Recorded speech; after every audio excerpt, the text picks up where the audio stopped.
ആ ഹലോ. എങ്ങനെ വരാനാണ് ഉമ്മ? ഇതിനെ ഇവിടുന്ന് ആരെങ്കിലും കൊണ്ടുപോവേണ്ട, എന്നാലല്ലേ വരാൻ പറ്റുള്ളൂ. ഇതിനിട്ടേച്ച് എനിക്ക് 2-3 ദിവസമൊക്കെ എല്ലാവരും ഇപ്പോൾ സ്കൂൾ കൂട്ടി കഴിഞ്ഞാൽ ടൂറ് പോവുകയാണ്. ആരെങ്കിലും ഒന്ന് കൂട്ടി കൊണ്ടുപോവേണ്ടേ, എന്നാലല്ലേ എനിക്ക് വരാൻ പറ്റുള്ളൂ. അങ്ങോട്ട് കേട്ടൂട്ടെ, കേൾക്കുകയാണെങ്കിൽ കേട്ടോട്ടമ്മ. നിങ്ങൾക്ക് എന്താണ്? അങ്ങനെങ്കിലും ഇതാരും കൂട്ടിക്കൊണ്ട് പോകണമെങ്കിൽ ആരോടെങ്കിലും പറഞ്ഞിട്ട് എന്നാൽ എനിക്ക് എൻ്റെ മക്കളെയും കൂട്ടിയിട്ടൊന്ന് ടൂറൊക്കെ അപ്പോൾ നിങ്ങളെല്ലാവരും പൊയ്ക്കോളി, ഞാൻ വരുന്നില്ല. ഇതിവിടെ ഇങ്ങനെ ഇരിക്കുമ്പോൾ വയസ്സായ ഇതിനെ ഇട്ടേച്ച് ഞാൻ പോയി എന്ന് നാട് മുഴുവൻ പറഞ്ഞു നടക്കൂലേ?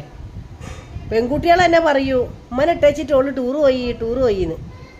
അതുകൊണ്ട് ഞാൻ വരുന്നില്ല. അതിനൊക്കെ കൂട്ടി പോവാനോ ഉണ്ടാവും തിരുന്നൊളി, ഇല്ലെങ്കിലേ പുറൻ്റെ അകത്ത് വെറുപ്പിക്കല. അതിൻ്റെ ഇടയിൽ കൂടെ ഞാൻ അതിനും കൂട്ടി അങ്ങോട്ട് വരിക.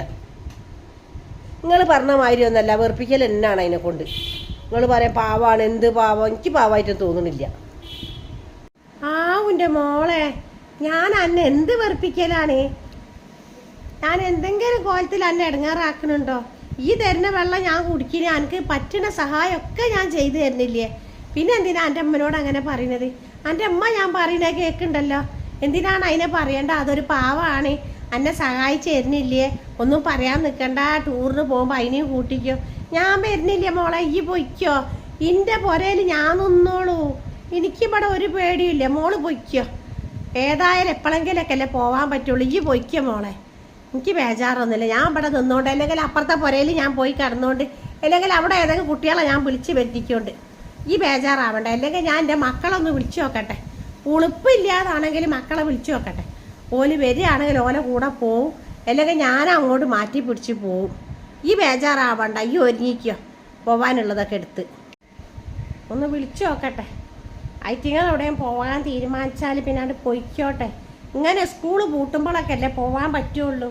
ദേഷ്യം പിടിച്ച് പോയി ബാതിലൊക്കെ അടിച്ച് അമ്മാതിരി ഒച്ചാണ് പാപ്പോ. ബാതിൽ പോലെ പാസരിമാരൊന്നും കിട്ടാനില്ല മോളെ. വിളിച്ചാൽ വരാന്ന് പറഞ്ഞിട്ടല്ലാതെ വരൂലട്ടോ. ബാതിൽ പൊളിച്ചിട്ടാണ്ട. എനിക്കിപ്പം ഞാൻ അതിൻ്റെ ആവശ്യമില്ല. നിങ്ങൾക്കും നിങ്ങളെ മക്കൾക്കും കടന്നുറങ്ങണമെങ്കിൽ ബാതിലെ ലേസം ഉറപ്പൊക്കെ ഉണ്ടായിക്കോട്ടെ. ഞാനേതായാലും വിളിക്കുന്നുണ്ട് ആരെങ്കിലും. നിങ്ങളിപ്പോൾ ആരാ വിളിക്കുന്നത്? നിങ്ങൾ മക്കൾ ഫോൺ എടുക്കണില്ല അല്ലേ? എടുക്കൂല. എടുത്തു കഴിഞ്ഞാൽ ചിലപ്പോൾ അങ്ങോട്ട് വരട്ടേന്ന്, അല്ലെങ്കിൽ ഒന്നും ഇങ്ങോട്ട് വാന്നൊക്കെ പറയൂലേ? അത് ഓൽക്ക് ബുദ്ധിമുട്ടല്ലേ, അതുകൊണ്ട് ഓരെടുക്കൂല. ഓരിവിടെ വന്നാലുണ്ടല്ലോ ഇന്നെ പഠിപ്പിക്കരുതെന്നൊന്ന് പറഞ്ഞു കൊടുത്തേക്കണം കേട്ടോ നിങ്ങൾ.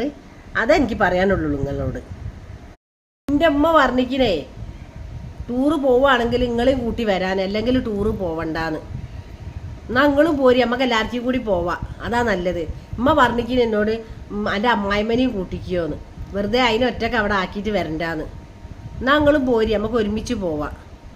ഇനി നിങ്ങളിവിടെ ഒറ്റക്ക് നിൽക്കണ്ടല്ലോ, അത് ഇനി ഒരു സമാധാനം ഉണ്ടാവില്ല. അമ്മയും പറഞ്ഞ് സമാധാനക്കേടാണ്, നിർത്തണ്ടാന്ന്. അപ്പം ഞാനും വിചാരിച്ചു ഞാൻ അതാ നല്ലത്. ഞാൻ എന്തെങ്കിലും പറഞ്ഞു പോയിക്കണമെങ്കിൽ അമ്മ ക്ഷമിച്ചാളിട്ടോ, നമുക്ക് ഒരുമിച്ച് പോവാം. അതല്ല നല്ലത്, അതാ നല്ലത്. നിങ്ങൾ വേഗം ബാഗിലേക്ക് എന്തെല്ലാം എടുത്ത് വെച്ചോളി. നിങ്ങൾ മോളാടൊക്കെ പോകാൻ വേണ്ടി ഒരുങ്ങി വെച്ച ബാഗല്ല അത് അങ്ങനെ തന്നെ നിന്നോട്ടെ. അതിന് നമുക്ക് എടുത്തിട്ട് ടൂർ കൊണ്ടെടുത്തൊന്ന് മാറ്റാം. മോളാടെ പോകുമ്പോൾ ഒരാഴ്ചത്തേക്കല്ല എടുത്ത്, ഇത് 2 ദിവസം അമ്മ പോണത്. അപ്പോൾ നിങ്ങൾ ബാക്കിയൊക്കെ എടുത്ത് ഒഴിവാക്കിയിട്ട് 2 ദിവസത്തേക്കുള്ള തുണിയും കുപ്പായം എടുത്ത് റെഡിയാക്കി വെച്ചോളി. നിങ്ങളെ പുതിയ ബാഗ് നമുക്ക് തന്നാൽ നമ്മൾ വേറൊരു ബാഗ് തരാം, ചെറിയൊരു ബാഗ്. നിങ്ങൾക്ക് അതിലേക്കുള്ളത് റെഡിയാക്കി വെച്ചോളി. അപ്പോൾ നമുക്ക് പോകാൻ ഒരുങ്ങാം. സങ്കടങ്ങളൊക്കെ മാറിയോ? ഇനി വിഷമിക്കേണ്ട കേട്ടോ. ഞാൻ എന്തെങ്കിലും പറഞ്ഞു പോയിക്കണമെങ്കിൽ അമ്മയും ക്ഷമിച്ചാളി.